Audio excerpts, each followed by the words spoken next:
A dicembre mi hanno tagliato la rete in due, sono venuti qua, mi hanno asportato del materiale entrando dalla vetrata questa qui. Ieri è successo più o meno la stessa cosa. Secondo colpo in 3 mesi, merce rubata anche questa volta per un valore intorno ai 15.000 euro, sebbene per ora si tratti solo di una stima.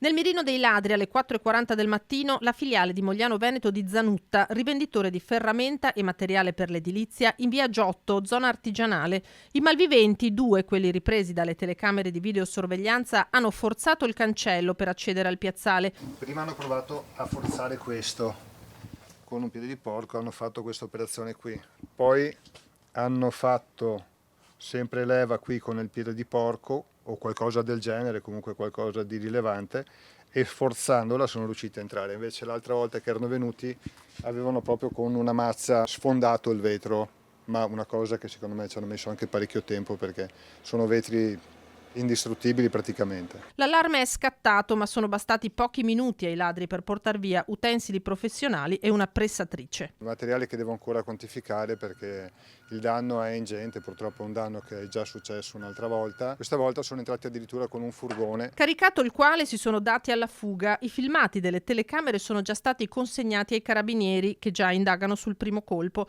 La somiglianza tra i due furti è evidente, ma anche se gli autori non dovessero essere gli stessi dell'altra volta, di certo conoscevano bene negozio e magazzino. La rapidità dell'esecuzione mi fa capire che sono persone che probabilmente sono già state qui, perché se no non sarebbero stati così fulminei nell'asportare le cose. Sono andati dritti su materiale specifico che ha valore oppure hanno preso a caso? No, hanno preso tutto il materiale che ha valore lasciando lì le cose che non hanno valore. Secondo me è gente che sa che questo tipo di materiale riesce a probabilmente rivenderlo in qualche maniera velocemente, se no non sarebbe stato ripetitiva la cosa.